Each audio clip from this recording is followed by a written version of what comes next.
Marta Stern arrived in Dakota Territory with $47. She needed $450 for a proper house, 20 cords of firewood, 40 days of labor she could not spare. The nearest timber stood 40 miles away. She had 2 small children, no husband, and 7 months until winter. The math was impossible. Everyone said so. So she built something else, a structure with gaps in the floor above a cattle stable, a design her grandmother had used in Russia. Her neighbors called it primitive, a peasant barn. On January 12, 1888, the worst blizzard in American history killed 235 people. Marta's children survived without burning fuel. Her primitive barn held at 38 degrees. This is how. The wind screamed at 60 miles per hour, and inside the structure that everyone said would kill her children, Marta Stern listened to them breathe. 40 degrees below zero. January 12, 1888.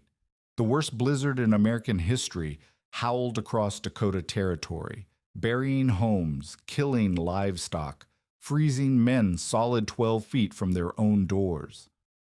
Across the plains that night, 235 people would die.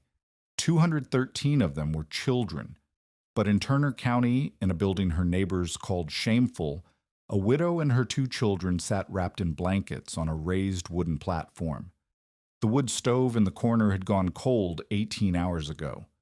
They had not burned fuel since the storm began. The room held at 38 degrees. Beneath the floorboards, 3 dairy cows and a draft horse stood in a stone-walled stable, their bodies throwing off heat like banked furnaces. Warm air rose through gaps in the floor, gaps that Marta had measured and cut herself, spaced exactly 1 finger width apart. Heat that cost nothing. Heat that could not run out. Heat that her grandmother had promised would save her life if she had the courage to trust it. Outside, the snow drove sideways like shattered glass. A man named Old Tislin stumbled through his farmyard, lost direction in the white darkness, and collapsed 12 feet from his front door. His body would not be found until spring. Inside, Marta's daughter Lena shifted in her sleep and murmured something in German. Her son Johann's chest rose and fell beneath 3 wool blankets. They were alive. They were warm. They were surviving the unsurvivable. 6 months earlier, every American-born settler in Turner County had told Marta Stern she was building wrong. They said no respectable woman would live above livestock like some old country peasant. They said she would regret her stubbornness when winter came. They were right about winter coming. They were wrong about everything else. The land office in Parker, Dakota Territory, smelled like dust and old paper and the sweat of men who had traveled too far for too little. Marta Stern stood at the counter in April of 1887, holding documents she had carried across an ocean. The clerk's name was Patterson. He was 23 years old, born in Ohio, and he had never met a woman who filed a homestead claim alone. Head of household, Patterson read from the form. He looked up at Marta. That's supposed to say he. I am the head of my household, Marta said. Her English was accented but clear. She had practiced this sentence for 3 months. Patterson studied her. A widow, she had told him. Husband dead of typhoid in Odessa 6 months ago. 2 children waiting with relatives in Sioux Falls. 31 years old. German-Russian from the colonies on the Black Sea, where Germans had farmed for a century before the Tsar's promises turned to lies. Ma'am, the requirements for proving up a claim. I know the requirements. 160 acres is a lot of land for a woman alone. My husband was going to work this land. Now I will work it. Is there a law against that? There wasn't. Patterson crossed out his and wrote her. He stamped the papers. Claim number 4,847. 160 acres, 12 miles northeast of Parker, Turner County, Dakota Territory. Filing fee, $14. Money remaining in Marta Stern's possession, $47. She walked out of the land office into the spring sunshine, into a country that did not want her but could not legally refuse her, and she began the long process of trying not to die. The claim had good water. That was the first thing Henrik told her. Henrik was Friedrich's brother. He had homesteaded in Turner County 3 years earlier, and his letters home had convinced Friedrich to bring the family to America. Now Friedrich was dead, and Marta was here alone, and Henrik felt responsible for both facts in ways he did not know how to express.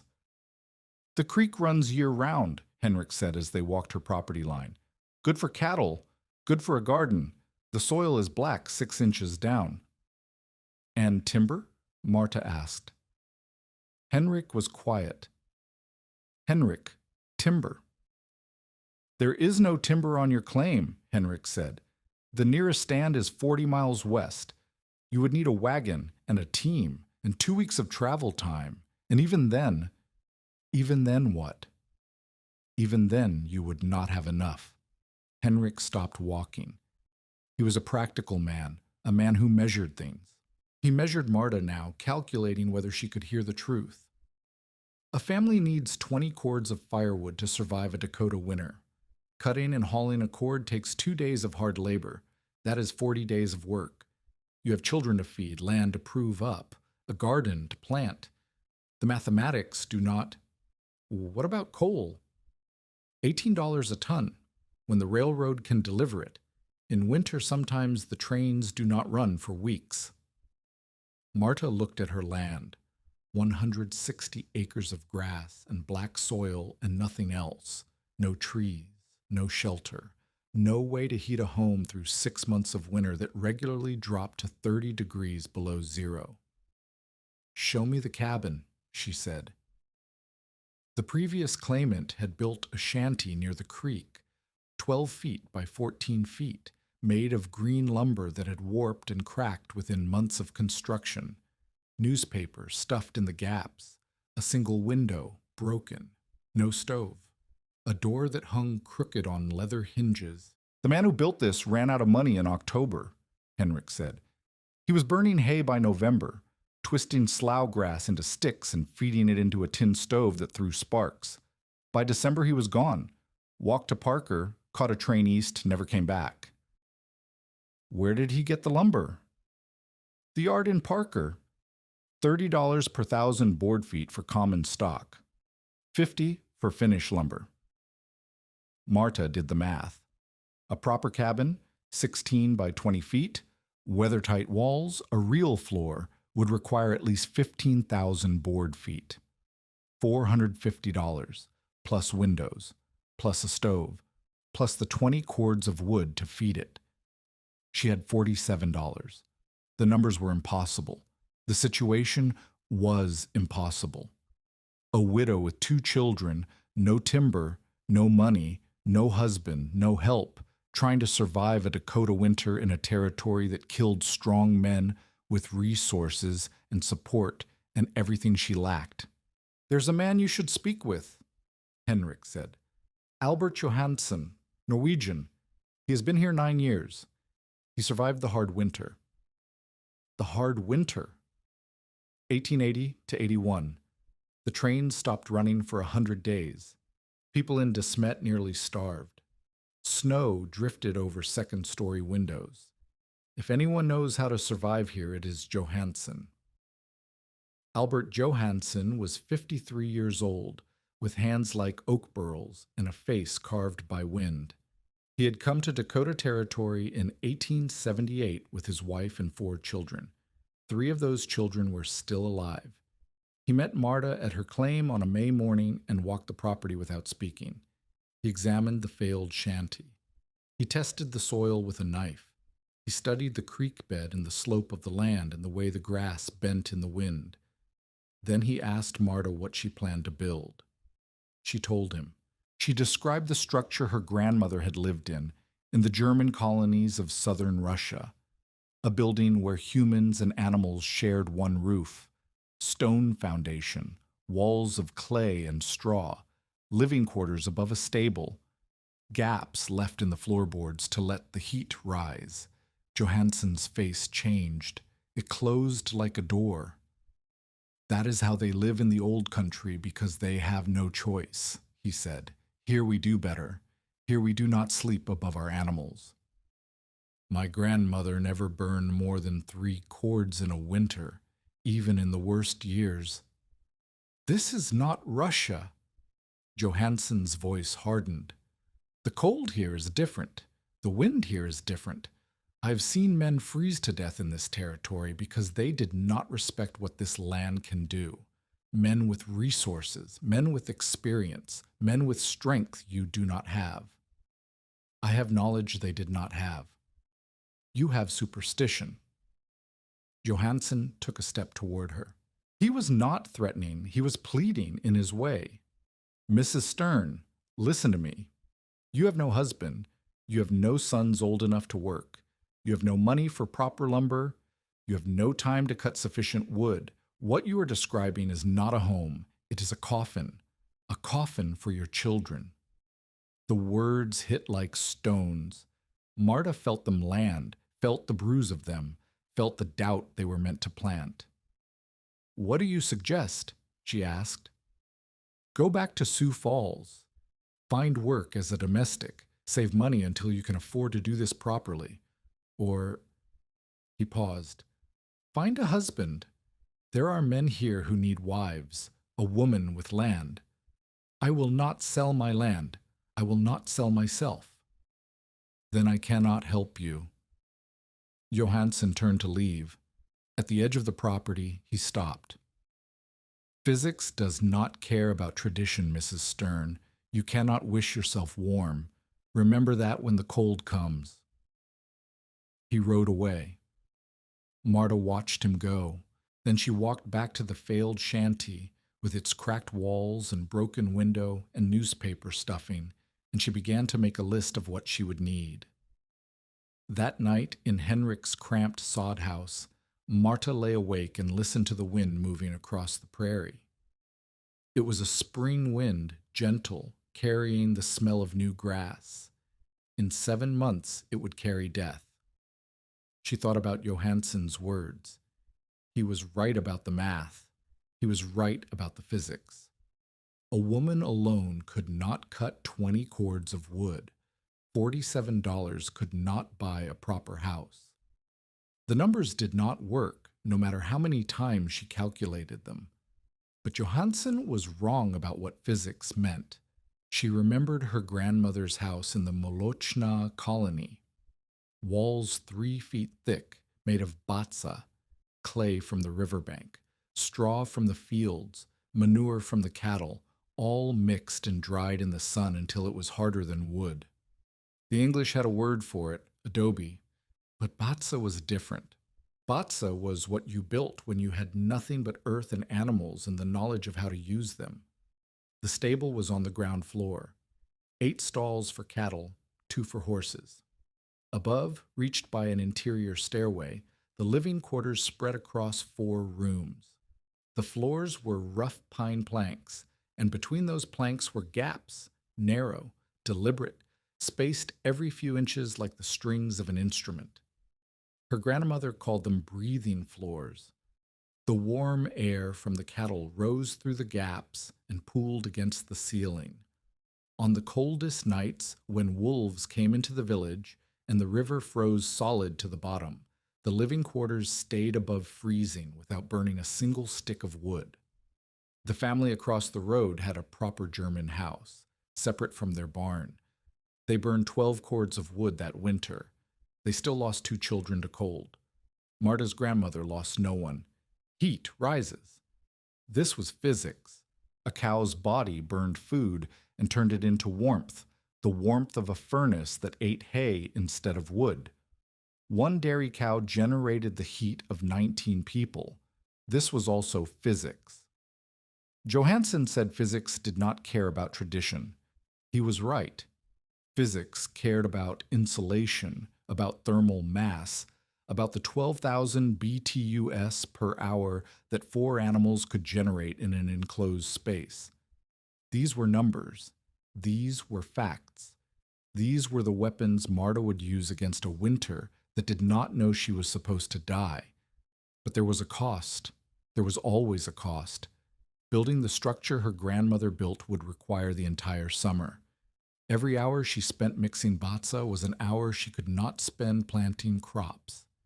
Every day she spent stacking walls was a day she could not spend breaking sod. To survive the winter, she would have to sacrifice the summer. To keep her children warm, she would have to let her fields lie fallow. She would have nothing to sell in the fall, nothing to pay her debts with, nothing to prove she deserved this land. And she would have to live above her animals, in a structure that everyone in Turner County would recognize as foreign, as primitive, as wrong. The choice was not between survival and death. The choice was between survival and dignity, between her children's lives and her neighbors' respect. Marta made the choice before the sun rose. She had made it really before she left Odessa. She had made it the day Friedrich died, and she decided to come to America anyway, alone, with 2 children and $47, and the memory of her grandmother's voice saying, "The cattle are your second stove. Never forget." She would not forget. Henrik watched her draw the plans on butcher paper. His wife, Anna, stood in the doorway with her arms crossed. "The foundation," Marta said. "Field stone from our claims. 18 inches deep, 3 feet above grade. The walls, batsa, 2 feet thick." "You know how to make batsa?" Henrik asked. "I helped my mother make it when I was a girl. Clay from the creek bed, straw from the slough, manure from your cattle if you will trade it. 2 parts clay, 1 part straw, 1 part manure, dried in the sun for 6 weeks. 6 weeks just for the bricks to dry." "I will start tomorrow." Anna stepped forward. "The smell," she said. "You have never lived above cattle in summer. The flies, the ammonia, in July and August. The heat will be unbearable. I will open the shutters. I will survive the summer." "And the banks." Anna's voice was flat, practical. "Henrik needed a loan last year to buy seed. The bank asked about our house. A soddy they did not like, but they accepted it. A house barn. They will not lend against a house barn. They will not insure it properly. You will be building something that has no value to anyone but you. Then it will have value to me. The community will talk." Anna glanced at Henrik. "The American families already think we live like peasants. If you build this, if you actually live above your animals, they will think it of all of us. The Germans, the Norwegians, the Swedes. You will make us all look primitive." Marta looked at her sister-in-law. Anna was not cruel. Anna was afraid of being seen as less than, afraid of her children being marked as foreign, afraid of everything Marta was about to make visible. "Let them talk," Marta said. "I did not come to America to care what Americans think of me. I came to keep my children alive. And if you fail, if this idea of yours, this peasant barn, does not work, if your children freeze because you were too proud to build properly, then I will have failed. But I will have failed trying, not waiting, not hoping some man would rescue me, not selling my land or selling myself to someone who thinks he knows better than my grandmother knew." Anna held Marta's gaze for a long moment. Then she looked away. "I will help where I can," she said, "but I cannot be seen helping. You understand?" Marta understood. Help in secret, judgment in public. This was the price of survival. "I understand," she said. "Thank you." The general store in Parker sat at the center of town, a 2-story building with living quarters above and commerce below. The owner's name was Marcus Tillman.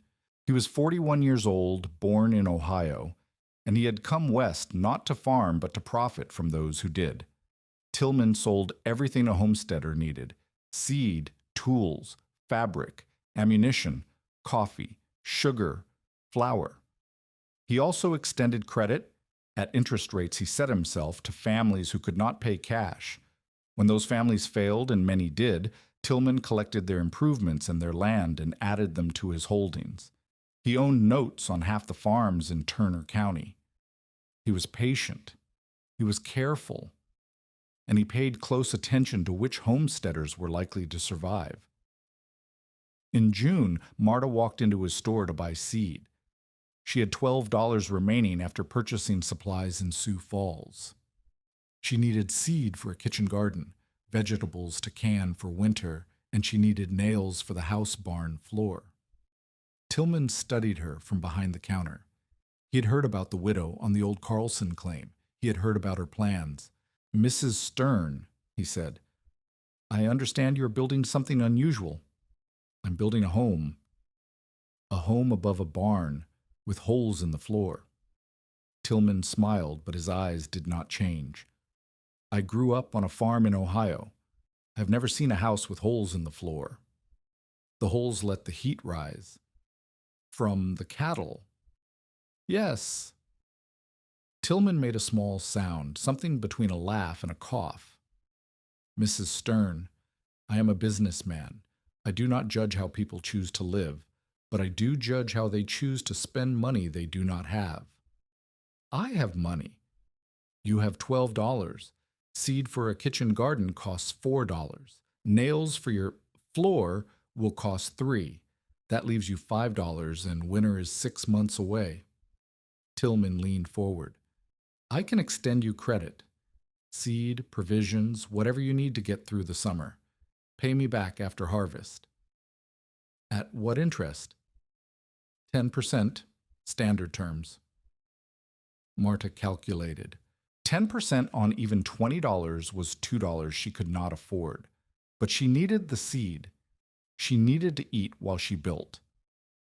"I will take $11 in credit," she said. "Seed, nails, flour, and salt. Nothing more."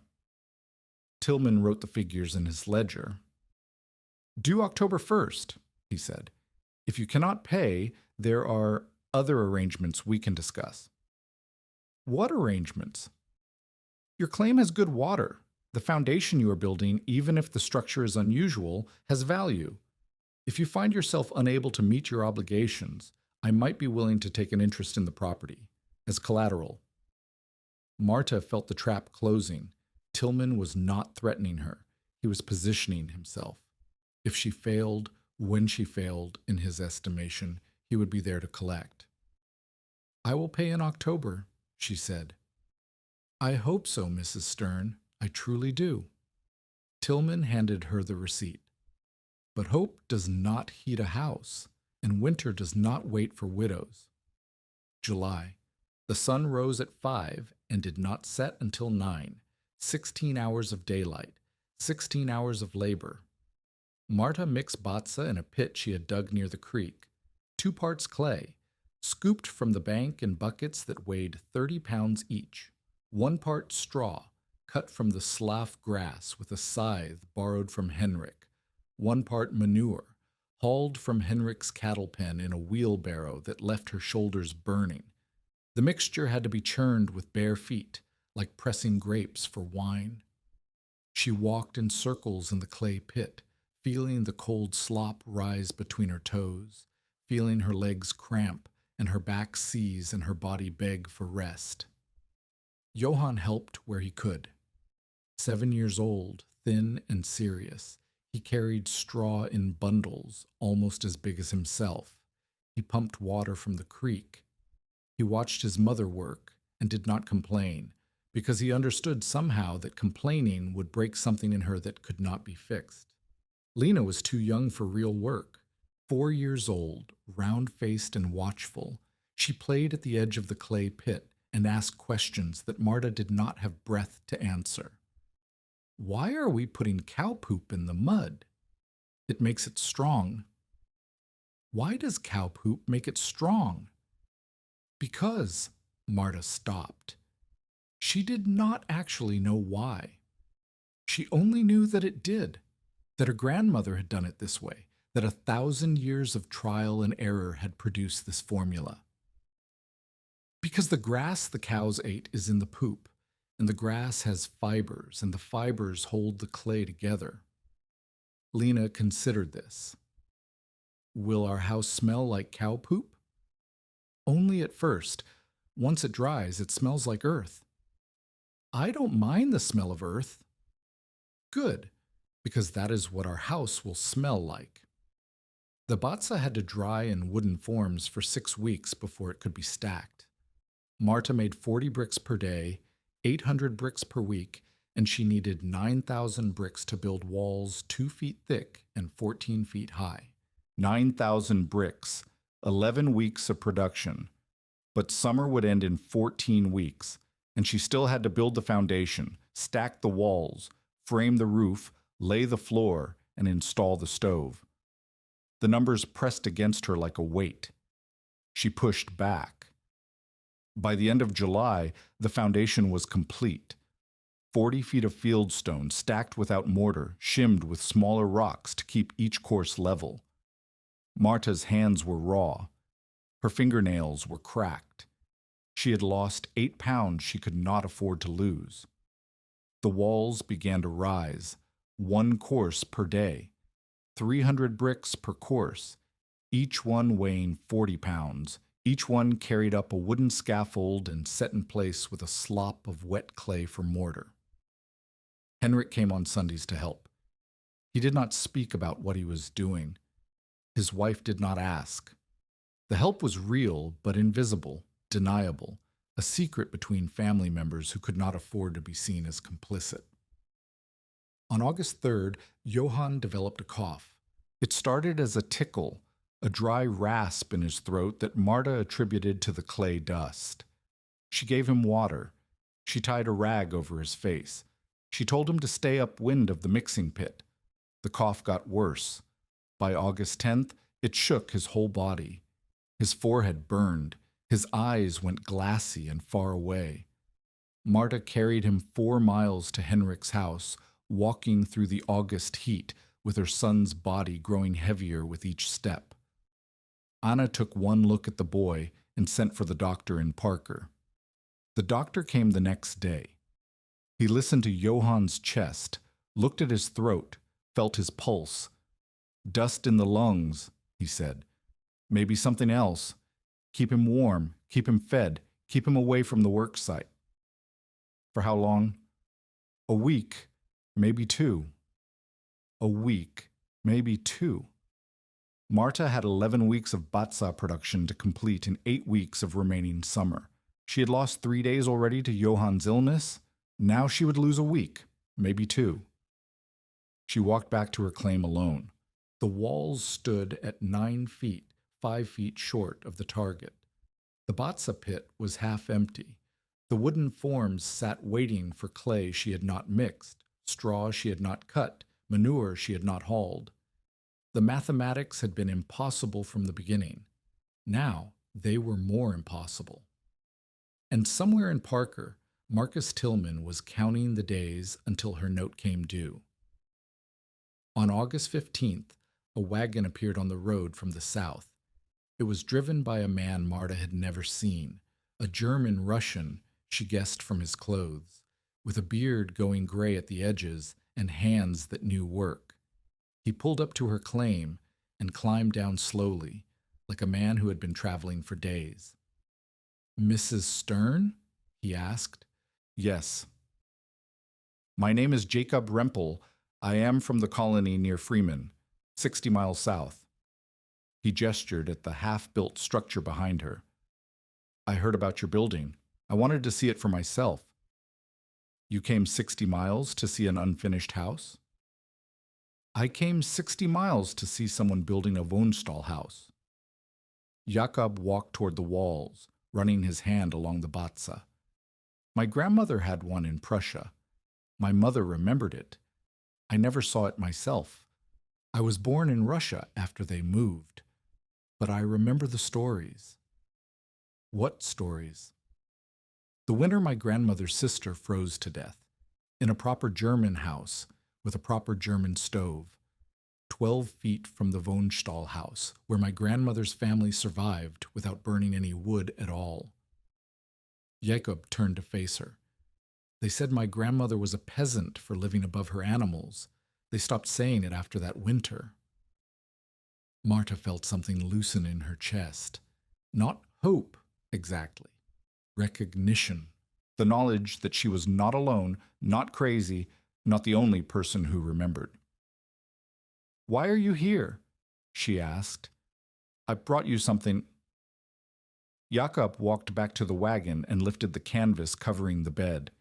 Underneath were a dozen sacks, bulging and heavy. Lime quickite. You mix it with the batsa, 1 part in 10. It makes the bricks harder and cuts the drying time in half. "I cannot pay for this." "It is not for sale."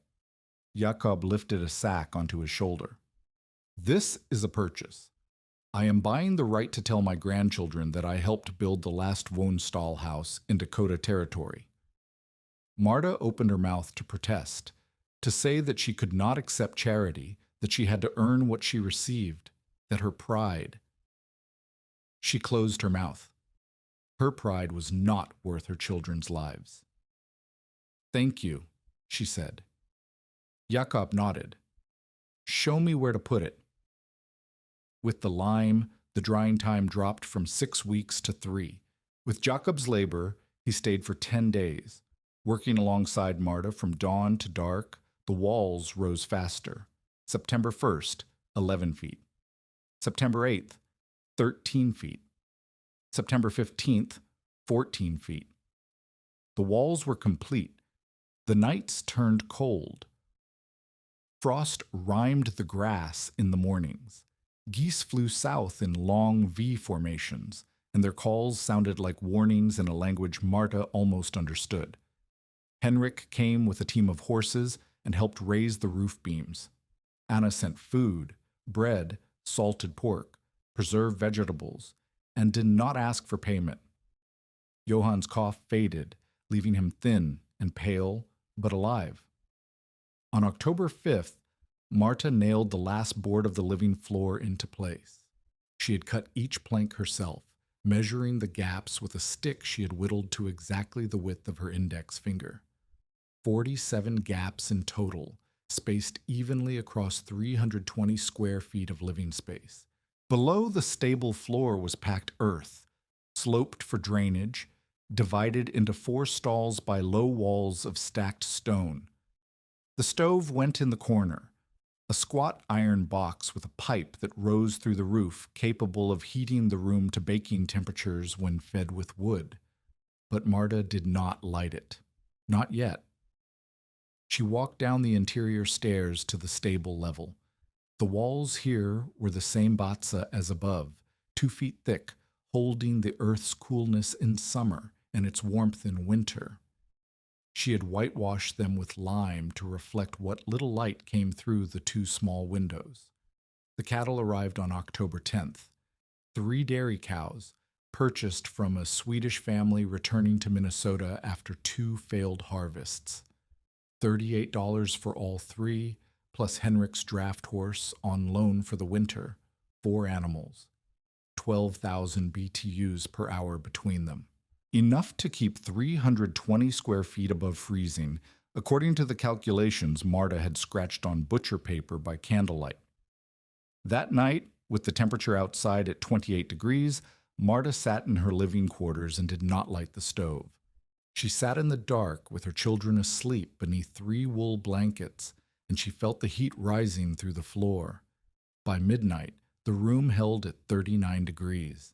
She had built an impossible thing. A house that heated itself. A structure that everyone in Turner County said was shameful, primitive, dangerous, working exactly the way her grandmother said it would. But October was not January. 28 degrees was not 40 below. The skeptics had not fallen silent. They were waiting for the real cold. Waiting for the day when Marta Stern's foolish peasant barn would fail and prove them right. She could feel them out there in the dark. Johansson, watching from his proper Norwegian farmhouse. Tillman, counting the days until her note came due. Anna, hoping Marta would succeed but not daring to say so. And beyond them, the winter itself, building its strength in the north, gathering cold that would drop from Canada like a hammer and test every structure, every choice, every calculation that anyone in Turner County had made. Marta pulled the blankets tighter around her children and listened to the cattle moving in the stable below. She had done everything she could, built what her grandmother built, trusted what her grandmother trusted. Now there was nothing left but the waiting. Outside, the first hard frost of the season crept across the prairie, killing the last of the summer grass. The temperature dropped to 15 degrees, then 10, then 5, and still the room held at 36 degrees. But winter had not truly arrived yet. November brought the first real cold, and Marta kept records. She wrote the numbers in a ledger she had purchased for 15 cents in Parker, the cheapest one Tillman had in stock. Outside temperature, stable temperature, living space temperature, wood consumed, date, time, conditions. November 3rd, outside 10 degrees below zero, stable 31 degrees, living space 41 degrees, wood consumed none, stove used only for cooking. November 10th, outside 18 below, stable 29 degrees, living space 38 degrees, wood consumed none. November 17th, outside 22 below with wind gusting to 30 miles per hour. Stable, 27 degrees. Living space, 35 degrees. Wood consumed 1/4 cord for cooking over 7 days. The system worked. Heat rose through the floor gaps exactly as her grandmother had described. On calm nights, Marta could hear the cattle breathing below. A slow, rhythmic sound that meant warmth, that meant survival, that meant she had not bet her children's lives on a lie. She made butter twice each week, churning cream in a wooden barrel Johann had helped her seal. Henrik took the butter to Parker when the roads allowed. $7.20 in November, enough to make a partial payment on her note to Tillman. Tillman accepted the money without comment. His ledger showed the balance, $4.30 remaining. Due immediately, technically, but Tillman was patient. Patient men collected more than impatient men. Patient men waited for the cold to do their work for them.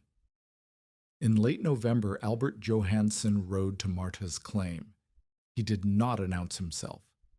He simply appeared at her door one morning, his horse steaming in the cold, his face unreadable beneath his fur hat. Marta invited him inside.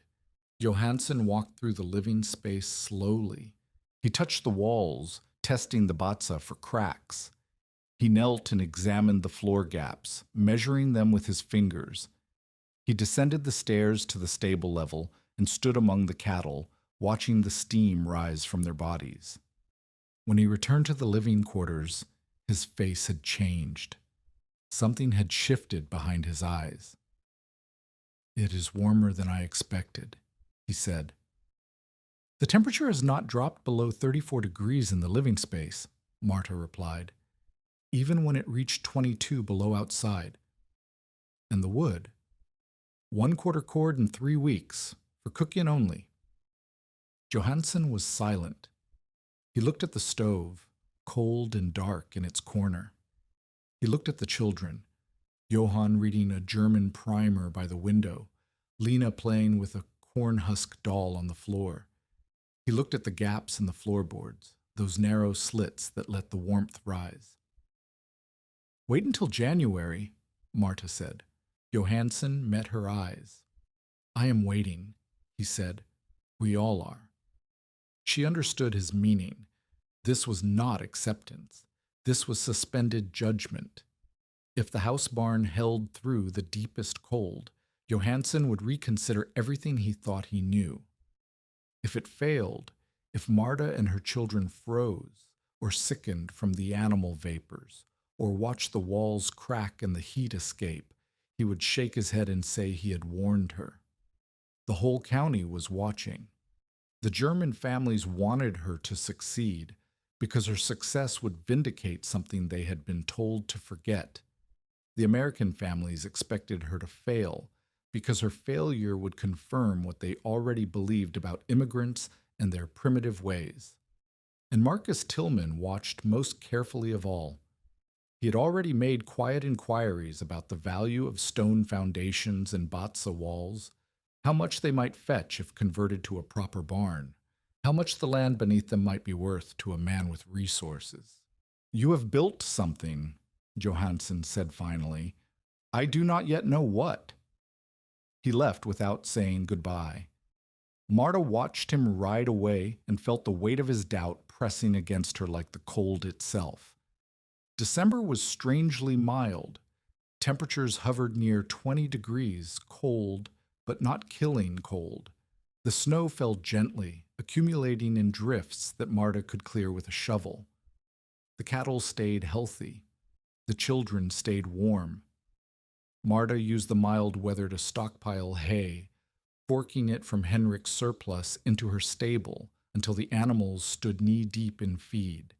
She reinforced the roof with additional sod, packing it tight against the wind that would come. She sealed every crack in the bozza walls with a mixture of clay and lime, running her fingers along the surface until she knew every inch by touch. Henrik visited on the second Sunday of December. He stood in the stable, watching the cattle chew their cud, and told Marta what the old-timers were saying. "They are worried," he said. "This mildness is wrong. 1873 started mild, too. Then came the blizzard." "What blizzard?" "January 7th, 1873. It began on a warm afternoon, temperatures above freezing, and by nightfall the cold had dropped 40 degrees. 84 people died in Minnesota alone. 66 of them were immigrants." "Why immigrants?" Henrik shrugged. "Maybe they did not know the signs. Maybe they were too far from neighbors who could warn them. Maybe they trusted the weather when they should not have." He paused. "The old-timers say that when it comes easy at first, it comes hard later." Marta looked at her cattle.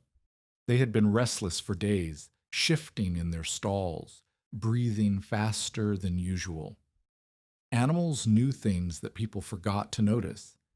Animals felt the pressure dropping, the static building, the wrongness gathering in the sky. "How hard?" she asked. Henrik did not answer. He did not need to. January of 1888 opened with temperatures at 4 degrees below zero. Cold, but not exceptional. Marta's records showed the system holding steady.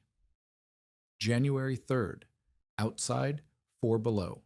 Stable, 28 degrees. Living space, 36 degrees. Wood consumed, 1/4 cord for cooking. January 7th, outside, 11 below. Stable, 26 degrees. Living space, 34 degrees. January 10th, outside 8 below. Stable, 27 degrees. Living space, 35 degrees. Her debts were down to $18.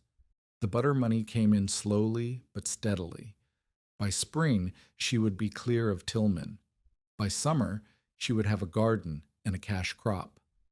By next winter, she would have proved every skeptic wrong. On the morning of January 12th, Marta woke to something strange. Warmth. She lay in her bed and felt it immediately, a softness in the air, a looseness that had not been there the night before. The window, which had been rimed with frost for weeks, was clear. Water dripped from the eaves. She rose and checked the thermometer Henrik had given her. 44 degrees. Outside. In January. In Dakota Territory. Johan and Lena were already awake, drawn by the impossible warmth. They pressed their faces against the window and stared at the melting snow. "Can we go outside?" Johan asked. "Without our coats?" "It is January, but it feels like spring." It did feel like spring. The sun shone from a sky so blue it hurt to look at. Water ran in rivulets down the road. Birds that should have been 1,000 miles south sang from the bare branches of Henrik's windbreak. Marta let the children play outside. She stood in the doorway and watched them run through the mud, their laughter carrying across the prairie like something fragile, like something that could break. She did not feel relieved. She felt afraid. When it comes easy at first, it comes hard later. At 11 o'clock, Marta called the children inside to wash for lunch. Johan complained. Lena whined. They were not ready to give up the warmth. "Inside," Marta said. "Now." Something in her voice made them obey. At noon, Marta looked out the window and saw the western horizon change. The sky was not gray. It was not white. It was black and brown and green, rolling like smoke from a fire that stretched from north to south as far as she could see. It moved toward them faster than she had ever seen weather move, faster than a horse at full gallop, faster than anything she could outrun. "Johan! Lena, get away from the windows!" The children froze. Then they saw her face and scrambled back. The wall of cloud crossed the last mile in less than a minute. One moment the sun was shining. The next moment, darkness fell like a door slamming shut, and wind hit the house barn with a force that shook the stone foundation. The temperature dropped 10 degrees in the time it took Marta to reach the door. It dropped 10 more while she barred the shutters. It dropped 10 more while she herded the children away from the walls and onto the sleeping platform where the floor gaps provided the most warmth. By 2 o'clock, it was 30 degrees below zero and falling. By nightfall, it would reach 40 below. The screaming began. Not human screaming, the wind. A sound like 1,000 voices in agony, tearing at the batsa walls, clawing at the roof, trying to find a way in. Snow drove against the shutters with a hissing rattle, not soft flakes, but ice crystals, microscopic shards that could cut exposed skin like broken glass. Marta gathered her children and held them close. The room was cold, colder than it had been all winter, but not freezing. The gaps in the floor still breathed warmth from the cattle below. The batsa walls still held against the wind. They were alive. They were sheltered. But the blizzard was just beginning. At 3 o'clock, Marta realized something was wrong with Lena. The girl had been outside when the storm hit, only 90 seconds between Marta's shout and the door closing, but 90 seconds was enough. Her fingers were white. Her cheeks were white. The waxy, bloodless pallor of frostbite beginning. Marta stripped off Lena's wet clothes and wrapped her in every blanket they owned. The girl whimpered, but did not cry. She was too cold to cry. The room was 34 degrees, survivable, but not warm enough to treat frostbite. Frostbitten tissue needed heat, real heat, the kind that came from a roaring fire or a heated stone or a living body pressed against frozen skin. Marta looked at the stove. Cold. Empty. The woodpile was outside, 20 feet from the door, invisible in the roaring white darkness. She had 4 sticks of kindling inside, enough to warm a cup of water for 5 minutes, not enough to warm a child. She could try to reach the woodpile. 20 feet. If she tied a rope to the door handle and held the other end, she might be able to feel her way through the blinding snow, grab an armload of wood, and return. Or she might not return. Marta thought about old Thailand, who would be dying right now, 12 feet from his own door, lost in a darkness so complete the distance became meaningless. She thought about the Ricks family, who would be collapsing in the snow, their clothes so heavy with ice that they could not stand. She thought about all the people across Dakota Territory who were making choices at this moment, choices that would determine whether they lived or died. She made her choice. "Johan, come with me. Bring the blankets." She lifted Lena and carried her down the stairs to the stable level. The cattle shifted nervously, their eyes rolling white, their breath steaming in great clouds. But they were alive. They were warm, and they would keep her daughter alive too. Marta pushed past the cows to the corner where the draft horse stood. The animal was enormous, 16 hands, over 1,000 pounds, and its body radiated heat like a furnace. She could feel it from 3 feet away, a wall of warmth in the freezing stable. She set Lena against the horse's flank, wrapping the blankets around her until only her face showed. The horse shifted once, then stood still, as if it understood what was being asked of it. "Stay with her," Marta told Johann. "Do not leave the horse. I will bring food and water." Johann's face was pale, but he nodded. He was 7 years old. He had already learned that fear was not a reason to disobey. Marta climbed back to the living quarters. The room was colder now, 31 degrees, but not dangerous. Not yet. She gathered bread, cheese, a jug of water that had not yet frozen. She carried them down to the stable and set them within Johann's reach. Then she sat down in the hay between the cattle and the horse, with her children pressed against 1,000 pounds of living warmth, and she waited for the storm to decide whether they would live or die. The first night was the longest. The wind did not weaken after dark. It strengthened. The house barn groaned and flexed, the batsa walls absorbing impacts that would have shattered a frame house. Snow piled against the eastern wall, 1 foot, then 2, then 4, and the temperature outside dropped past 40 below, toward something that had no name. Inside the stable, the air held at 29 degrees. Against the horse's flank, where Lena lay wrapped in blankets, it was warmer still, warm enough that the girl's fingers began to regain their color. She cried when the feeling returned, great sobbing gasps of pain that meant the tissue was alive, that the blood was flowing, that she would keep her fingers. Marta did not sleep. She listened to the wind trying to murder her family and counted the sounds of survival, the cattle breathing, the horse shifting, Johann's quiet voice reading to his sister from a primer he had carried down from above. She listened to the batsa walls holding, the roof not collapsing, the gaps in the floor above still channeling whatever warmth the living space could capture. At midnight, she climbed to the living quarters to check the temperature. 27 degrees, colder than the stable below. Heat rose, and she was above the heat now, in a space that the cattle could not quite warm against a wind that stole warmth faster than animals could make it. She went back down to the stable. She did not go up again until morning. Across Turner County, across Dakota Territory, across Nebraska and Minnesota and Iowa, the blizzard was killing.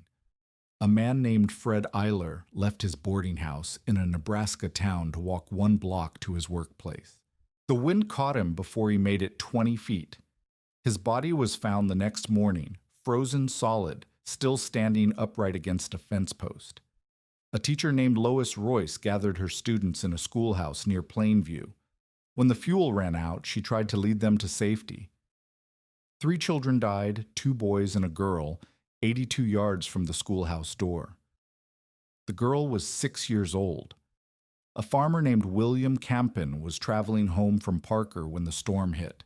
His 2 horses suffocated in the wind. The gale was so powerful it forced the air from their lungs. Campen survived only by finding a barn with pigs and crawling in among them, letting their bodies warm him for 3 days until the storm passed. Near Lee, Nebraska, a teacher named George Poole had 40 students in his schoolhouse when the temperature dropped. He refused to let any of them leave. When the fuel ran out, he made a rope from children's scarves and sent 2 boys to the shed for wood, tying them together so they could find their way back. All 40 students survived. Near Mira Valley, Nebraska, a 19-year-old teacher named Minnie Freeman watched the wind tear the roof off her schoolhouse. She tied her 13 students together with twine and led them nearly half a kilometer through the blinding snow to safety. Every child survived. She would receive 80 marriage proposals and a gold medal from the state education board. The choices made in those hours determined everything. Stay or go. Trust or doubt. Act or wait. People who made the right choice lived. People who made the wrong choice died within sight of safety. 235 people died in the school children's blizzard of January 12th, 1888. 213 of them were children. The second day brought no relief. The wind continued. The snow continued. The temperature held at 38 degrees below zero, a cold so profound that exposed skin froze in under a minute. Visibility remained zero. White darkness in every direction, a world erased.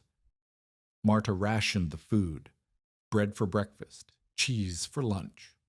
Water sipped slowly because when it ran out, she would have to melt snow, and melting snow meant heat, and heat meant fire, and fire meant going outside. Lena's frostbite stabilized. The fingers remained red and swollen, but the color was good. She would keep them. She would remember this storm for the rest of her life, every time she looked at her hands. Johann stopped reading aloud. He sat with his back against the horse's flank and stared at nothing, conserving energy the way animals did in winter. He had not complained. He had not cried. He had become in those 2 days something harder than a 7-year-old boy. Marta thought about her grandmother. About the winter the wolves came into the village and the river froze solid enough for wagons. About the family across the road who burned 12 cords of wood and still lost 2 children. About the knowledge that had been passed down through generations like a secret too important to forget and too shameful to speak aloud. She had not burned a single stick of wood in 36 hours. The stove sat cold in the living quarters above. The wood pile remained buried under 6 feet of snow, and her children were alive, warmed by the bodies of animals, sheltered by walls made of clay and straw and manure. The peasant barn was saving them. The primitive structure was keeping them alive when proper houses across the territory were becoming tombs. Let them talk, she had told Anna. Let them talk while my children stay warm. They were warm. Against every expectation, against every prediction, against the authority of every man who had told her she was building wrong, they were warm. The third day dawned silent. Marta woke to the absence of wind. For a moment she thought she had gone deaf. The roar had been so constant that silence felt like a physical change, a pressure lifting from her skull. Then she heard the cattle shifting, Johann breathing, Lena whimpering in her sleep. She climbed the stairs to the living quarters. The temperature had risen to 31 degrees inside, 20 below zero outside. Still deadly cold, but the wind had stopped. The killing wind had stopped. She unbarred the shutters and looked out. The world was white and still. Snow had drifted 8 feet against the eastern wall of the house barn, burying the first-floor windows completely. The road to Henrik's claim had vanished. The woodpile was a smooth white mound, indistinguishable from the landscape around it, but the sky was blue. The sun was shining. The storm had passed. Marta put on every piece of clothing she owned and went outside for the first time in 60 hours. The cold bit into her face immediately, finding the gaps between her scarf and her hat, stealing warmth from her exposed skin. But she could breathe. She could see. She could move. She dug a path to the woodpile and hauled an armload of wood inside. She lit the stove for the first time since the storm began. She heated water and made tea and brought it down to the stable, where her children still huddled against the draft horse like survivors of a shipwreck. "Is it over?" Johann asked. "The storm is over." "Did we win?" Marta looked at her son. 7 years old, thin and pale, and harder than he had been 3 days ago. A boy who had spent 60 hours in a stable with livestock, eating bread and cheese, listening to the wind try to kill him, trusting his mother's strange building to keep him alive. "Yes," she said, "we won." The count came in pieces over the following days. Henrik arrived on January 15th, wading through waist-deep snow, his face gray with exhaustion and relief. He had survived, he said. Anna and the children had survived. They had burned their last wood during the second night. If the storm had continued another 12 hours, they would have begun burning furniture. "Your structure," Henrik said, looking at the house barn. "It held. It held. The children? Alive. Lena has frostbite on 2 fingers. She will keep them." Henrik sat down on Marta's chopping block and put his head in his hands. He stayed that way for a long time. Johansson's neighbor was dead. A man named Pettersson, 62 years old, who had gone out to his separate barn to save his horses when the storm hit. He had made it to the barn. He had not made it back. His body was found frozen solid, still gripping the barn door handle, 10 feet from the path to his house. The horses died too, all 4 of them, frozen in a barn that had no heat source except the animals' own bodies, separated by walls and doors from a house that might have saved them. In Turner County, 8 people dead. Across Dakota Territory, 109. Across the region, 235. Marta Stern and her children were not among them. 3 weeks after the blizzard, Albert Johansson returned to Marta's claim. He came alone, on foot, walking the 4 miles from his homestead through snow that still lay 3 feet deep. He did not smile. He did not make small talk. He stood in Marta's living quarters and looked at the floor gaps, the stove that sat cold, the children who had survived. "I was wrong," he said. Marta waited. "I told you this would be a coffin for your children." Johansson's voice was steady, but something in his eyes had broken. "I told you that physics did not care about tradition. I told you that you could not wish yourself warm. You were trying to protect us." "I was trying to protect my own ignorance." Johansson shook his head. "Your tradition is physics. Your grandmother understood things that we had forgotten or chosen to forget because remembering made us feel like peasants." He pulled a piece of paper from his coat. Notes, Marta saw. Questions written in cramped handwriting. "The gap spacing," Johansson said. "How wide exactly?" 1 finger width, 1 inch. "The wall thickness?" 2 feet. More would be better, but 2 feet stopped the wind. "The ratio of cattle to living space?"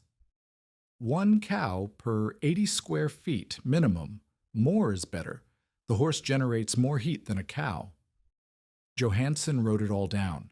He asked about the batsa mixture, the foundation depth, the roof construction, the drainage in the stable. He asked questions for an hour, filling 3 pages with notes. "I know 7 families who lost cattle in that storm," he said when he finished. "Cattle they kept in separate barns because that was the proper way, the American way." He folded his notes and put them in his coat. "I will not be building American barns anymore." He left without saying goodbye. But he had said something more important. He had admitted he was wrong. And in Turner County in that time, that admission meant everything. Word spread through the county like warmth through a floor gap. The widow with the peasant barn lost nothing in the storm. Not her livestock, not her fuel supply, not her children.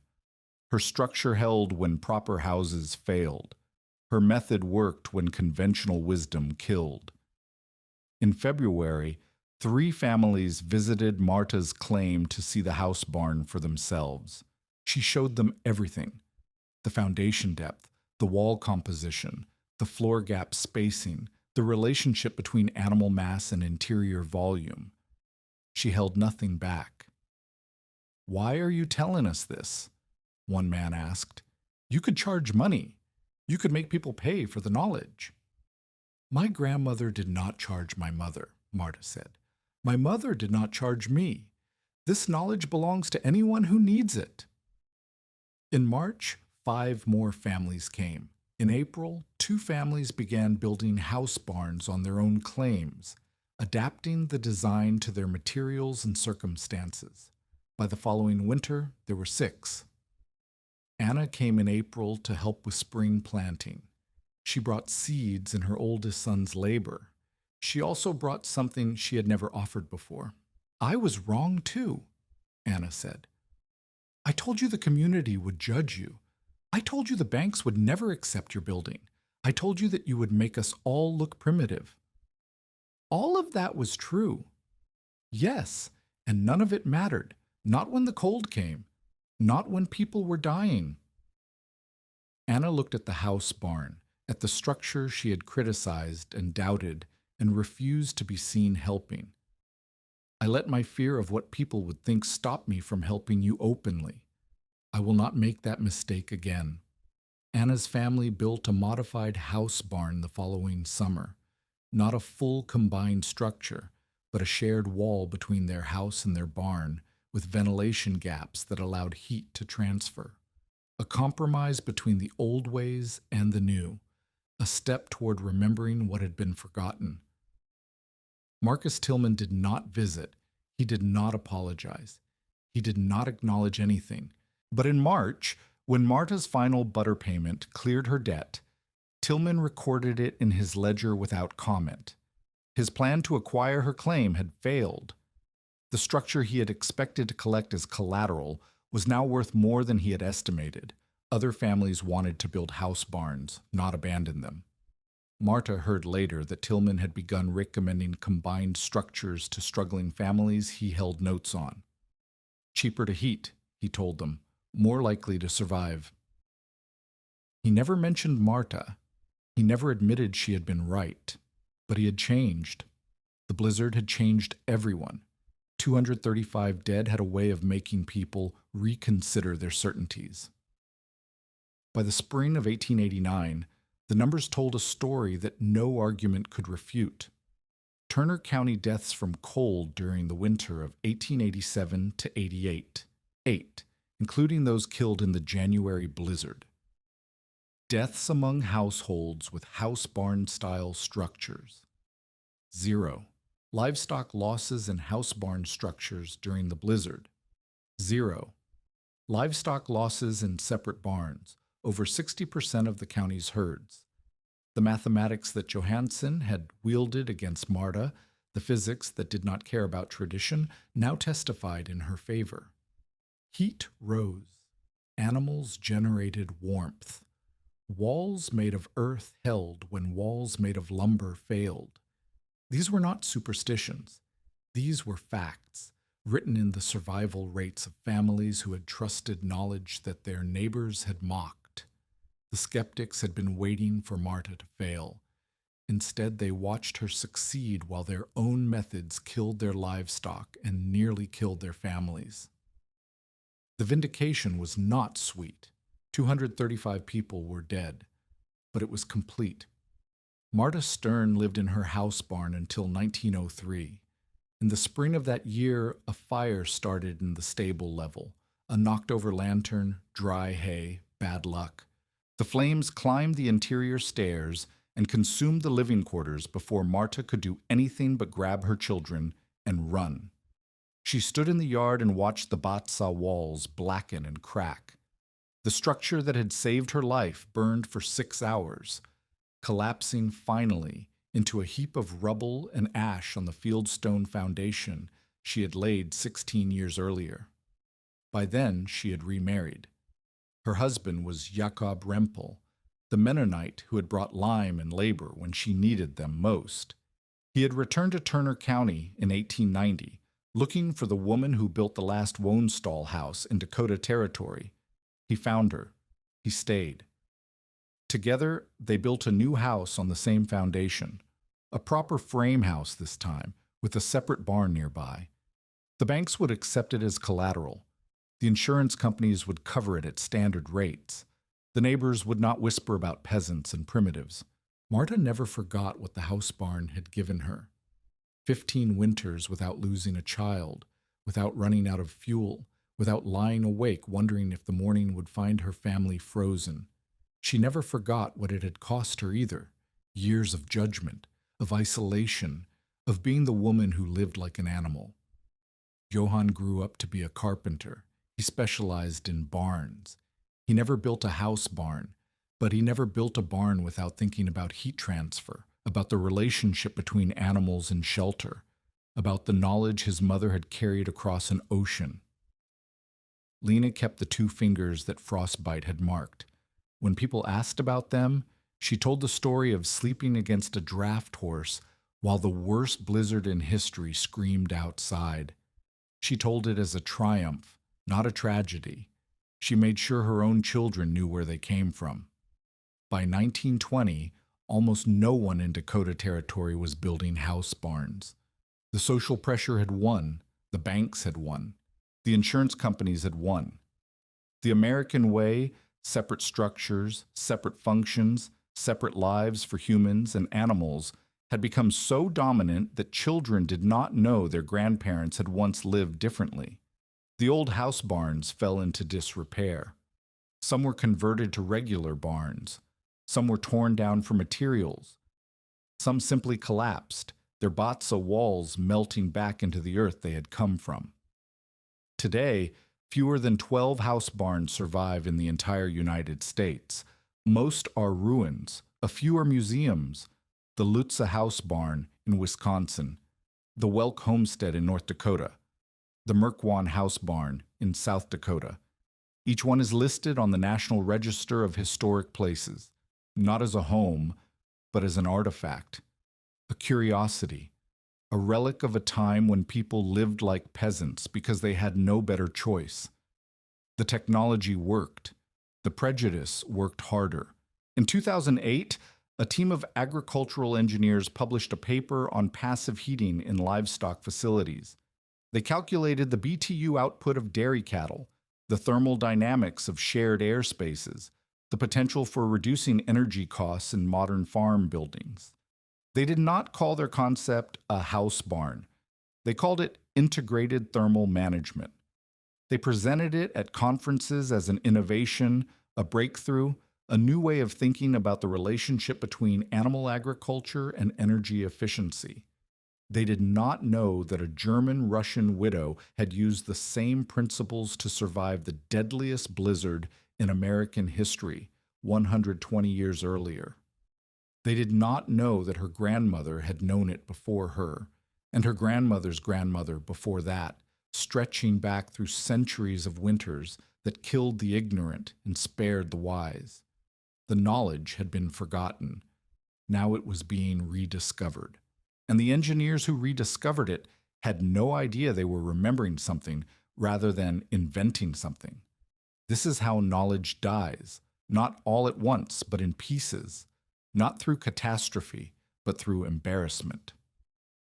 The house barn worked, but it looked primitive. The house barn saved lives, but it smelled like animals. The house barn was physics made solid, but physics mattered less than dignity. So the house barns came down, the knowledge scattered, the winters kept coming, and people kept dying, and no one remembered that the solution had been there all along, hiding in the gap between what worked and what was respectable. On January 12th, 2088, it will be 200 years since the school children's blizzard killed 235 people across the northern plains. By then, most of the names will be forgotten. Marta Stern, Albert Johansson, Ole Tysland, Lois Royce. The 2 boys and the girl who died 82 yards from their schoolhouse door. The mother who built a house above her livestock because she could not afford to build any other way, and whose children lived because of it. But somewhere in the northern plains, on a morning when the temperature reads 40 degrees above zero in January, and the western sky begins to change color, someone will be making a choice about shelter, about heat, about survival. Maybe they will remember. Maybe they will know somehow that heat rises, that a cow generates the warmth of 19 people, that walls made of earth can stop wind that walls made of lumber cannot, that the old ways are sometimes old because they work, not because they are primitive. Or maybe they will not remember. Maybe they will trust the comfortable certainties of their time, the way Johansson trusted his, the way all of us trust ours. Maybe they will build what is respectable instead of what is right, and the cold will find them, the way it always finds people who forget. The physics does not change. Heat rises. Animals breathe warmth. Walls hold or they do not. What changes is whether we remember to use it. Inside a structure that everyone said would kill her children, Marta Stern listened to them breathe, 40 degrees below zero, wind at 60 miles per hour. The worst blizzard in American history, howling outside the walls her neighbors had mocked. The stove sat cold. The woodpile lay buried. The night stretched on toward a dawn that might not come. But the floor breathed warmth from the cattle below, and the walls held, and the children slept. Because a grandmother in Russia had known something, and she had told her daughter, and her daughter had told Marta, and Marta had trusted that knowledge more than she trusted the men who said she was building wrong. Heat rises. The rest is just deciding whether to let it.